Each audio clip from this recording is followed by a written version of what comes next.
नमस्कार, आपका स्वागत है।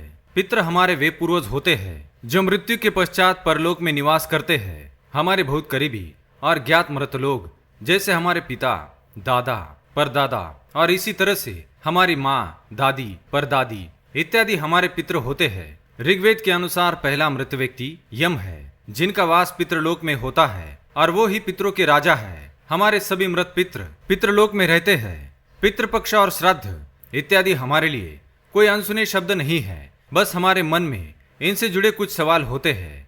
आज हम देखेंगे कि पितृपक्ष क्या होता है और हमें अपने पितरों की पूजा कैसे करनी चाहिए। साथ ही हम ये भी देखेंगे कि हमें अपने पितरों की तस्वीर घर में लगानी चाहिए या नहीं, और साथ ही हम ये भी देखेंगे कि हमारे घर में पितरों की तस्वीर लगाने के लिए कौन सा स्थान उत्तम होता है।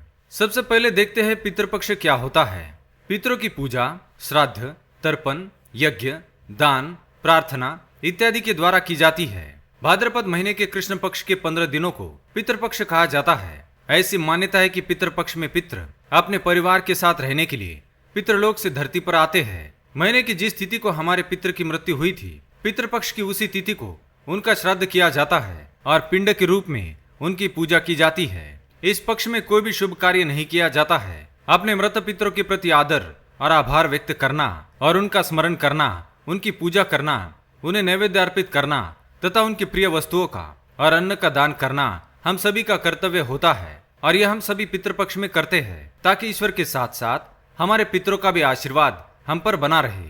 भाद्रपद मास की अमावस्या को सर्व पितृ अमावस्या होती है। इस दिन हमें अपने जिन पितरों की मृत्यु की तिथि ज्ञात नहीं है, उनका श्राद्ध किया जा सकता है। आइए अब हम जानते हैं कि हमें अपने घर में पितरों की तस्वीर कहाँ लगानी चाहिए। कुछ लोग अपने घरों में मृत पूर्वजों की तस्वीर लगाना अशुभ मानते हैं, लेकिन वास्तुशास्त्र के अनुसार ये बिल्कुल भी गलत है। पूर्वजों की तस्वीर अपने घर में, दुकान में या कार्यालय में लगाना बहुत ही शुभ होता है, क्योंकि उनका आशीर्वाद हमें सदैव प्राप्त होता रहता है। लेकिन घर में पितरों की तस्वीर लगाते समय वास्तुशास्त्र के इन नियमों को ध्यान रखना आवश्यक है।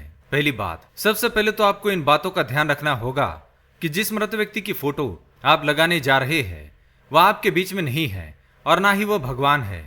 आपको ना ही उनकी फोटो के सामने अपनी कोई इच्छा, दुख, क्रोध जैसी भावनाएं व्यक्त करनी है और ना ही भगवान की तरह उनकी पूजा करनी है। केवल श्राद्ध के दिन और पितृपक्ष में ही उनकी पूजा करनी चाहिए।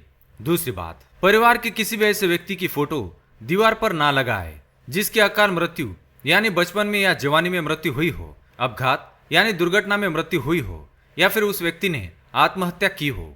ऐसे व्यक्ति की तस्वीर दीवार पर लगानी नहीं चाहिए। इससे घर में नकारात्मक वातावरण बना रहता है।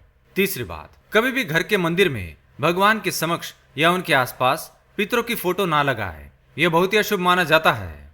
चौथी बात, घर के शयन कक्ष में और रसोई घर में पितरों की तस्वीरें ना लगाए। पांचवी बात, दिशा की बात करें तो अपने पितरों की फोटो हमेशा कमरे की उत्तर दीवार पर दक्षिण की ओर मुख करके होनी चाहिए, या फिर घर के नैऋत्य कोण में उत्तर की ओर मुंह करके लगानी चाहिए।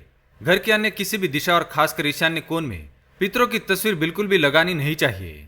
छठी बात, कभी भी मृत व्यक्ति की फोटो के साथ जीवित व्यक्ति की फोटो लगानी नहीं चाहिए और ना ही एक साथ बहुत सारे पितरों की फोटो एक ही दीवार पर लगानी चाहिए। ऐसा करने से पितर नाराज हो जाते हैं। सातवीं बात, भले ही पितरों की फोटो की नित्य पूजा ना करनी हो, लेकिन उनकी फोटो की साफ सफाई का ध्यान रखना आवश्यक है। उसे नियमित रूप से साफ करते रहे, इससे पितरों का आशीर्वाद सदैव बना रहता है। तो दोस्तों, ये थे कुछ नियम जिनके अंतर्गत आप अपने घर में अपने पितरों की तस्वीर लगा सकते हैं, क्योंकि अपने पितरों का आशीर्वाद हमारे घर परिवार की उन्नति के लिए बहुत ही आवश्यक होता है। उनकी कृपा दृष्टि से घर की नकारात्मक ऊर्जा बाधित होकर सकारात्मक ऊर्जा व्याप्त होती है।